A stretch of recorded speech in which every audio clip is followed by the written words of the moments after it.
So hi everyone. So based on the discussion we had in the previous video, we have an interesting question. So the question is like in this region, from this part to this part, between these two parallel lines, we have a transverse magnetic field. Okay, B is the strength of the field. B is the strength of the field. It is transverse field. So magnetic field is perpendicular to the plane of the board and directed inwards. Okay, it is directed inwards. So we have a charged particle. So this particle Q is the charge, M is the mass, and it is projected with velocity V naught. Okay. So in this direction at an angle alpha. So this angle is alpha. So alpha is the angle with this direction of velocity and this line. Okay. This is the boundary of the magnetic field. So this angle is alpha. And because of the influence of this magnetic field, so this charged particle, it takes a curved path and it emerges out. So it travels from A to B. Suppose here somewhere you have B. B is the strength of field, but this B is the point on the trajectory of the this charged particle. So this particle goes from A to B to C and emerges out at C. Okay. So obviously, if it enters the field with this speed V naught, it will emerge out with the same speed V naught, because in the magnetic field, the direction of velocity can change, but the magnitude of velocity cannot change. Okay. So speed is, while entering it is V naught, while coming out also it is V naught. So from this information, we have to find time spent inside the magnetic field, that is time taken to travel from A to C via B. So along this path, what is the time taken? Now if this angle is alpha and this particle is emerging out at angle beta, this angle is beta. So beta is velocity, angle between direction of velocity and then this boundary line, this angle is beta. So what is this beta? If this angle is alpha, what is beta? Means how is beta related to alpha?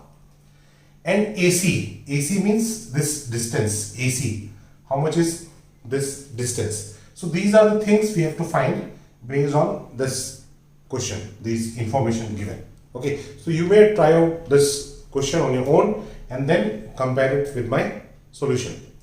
So first of all, we need to understand that here, see, velocity, this velocity, it is in the plane of the board and magnetic field is perpendicular to the plane of the board. So that means velocity is perpendicular to magnetic field. Velocity is perpendicular to magnetic field. Now we know that if velocity is perpendicular to magnetic field, the motion is, charged particle will move along a circular path. So charged particle is going to move in a circular path. So these things we have discussed previously, that is in the expression F is equal to Q V cross B. So this is V and B. V is the velocity of the charged particle, B is the strength of the magnetic field. So F is equal to Q VB sine theta. So we have seen that if theta is equal to 90 degree, then this force provides the centripetal force to the charged particle and the charged particle moves in a circular path. So that means this is a part of a circle. This path, this trajectory is a path of a part of a circle. Okay. So let us try to locate the center of the circle. So suppose center is located somewhere here. This is O. So if I connect this to these 2 points A and C, so this will be the radius and this will be perpendicular to the direction of velocity. So this angle will be 90 degree, this angle will also be 90 degree. Okay. Achha. Now if you see triangle OAC, this triangle, or COA, triangle COA, this triangle, this is isosceles triangle because these two are radius, so these two sides are equal. Okay. So we have OC is equal to OA. OC is equal to OA. These two sides are equal. So if these two sides are equal, so that means this angle and this angle, angle OAC, it will be equal to angle OCA. These two angles will be equal, isosceles triangle. Now if these two angles are equal, this angle is 90 degree, this angle is 90 degree, so they are also equal. So that means this alpha must be equal to beta, because sum of these three angles is 180 degree, sum of this angle and this angle, alpha, this is 90 degree, this is x, so sum of these three angles will be 180 degree. So already these two angles are already equal, x is equal to x, 90 degree, this is 90 degree. So that means we can say that alpha, beta is equal to alpha. Okay, so this part of the job is done. Beta is equal to alpha. Okay, so next we have to find time spent inside the magnetic field. See, what is the value of this angle x? This angle x is equal to 180 degree, total angle is 180 degree, minus 90 degree, minus alpha, because beta is equal to alpha. So that means x is equal to 90 degree minus alpha. Okay, so this angle is 90 degree minus alpha. This angle is also 90 degree minus alpha, isn't it? So that means, suppose this is some angle,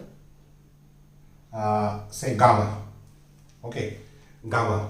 So gamma plus x is equal to 180 degree. Gamma plus x is equal to 180 degree. And what is x? So this is gamma. So gamma plus x means twice x. Twice x means 2 times 90 degree minus alpha is equal to 180 degree. Correct? So this is gamma plus 180 degree minus 2 alpha is equal to 180 degree. So this gets cancelled. So we have gamma is equal to 2 alpha. Okay. So this angle, it is equal to 2 times alpha. Okay. So now we know this angle. Now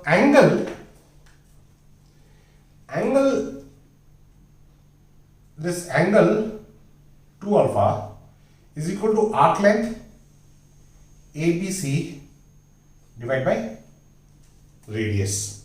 Okay, angle equal to arc length divided by radius. So angle equal to arc length by radius. Okay, and what is the radius? Formula for radius we already know, it is m v naught by qb. This is the standard relation we have already derived. Okay, so from this we have ABC is equal to r times 2 alpha. So m v naught by qb into 2 alpha. Okay, so now what is time spent? Time spent inside the magnetic field, that is time taken by the particle to travel from A to C via B. So time is arc length, time is distance traveled by speed, because charge particle is traveling with a constant speed. Okay, so this is equal to this quantity divided by V naught. So this V naught gets cancelled. So we have m times 2 alpha divided by qb. So this is the time taken to travel from A to C via B. So next we have to find this distance AC. Okay, so now if we drop one perpendicular from here, so this is D. Okay, so this is R, this total angle is 2 alpha, so that means this angle is alpha, this angle is alpha. Okay, so if this is R, this is alpha, this will be R cos alpha and this will be R sin alpha. So this entire thing, this is R, this is alpha, so this part will be R sin alpha, this is R sin alpha, so that means A to C will be 2 times R sin alpha. 2r sine alpha. We need the value of r.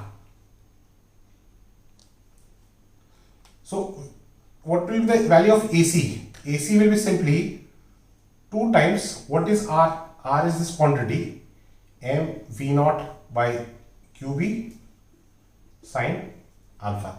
So this is the length of path AC. So this is how you can solve this question. Okay, here everywhere we have only involved the fundamental concept. So if your concepts are correct, we can easily solve such questions.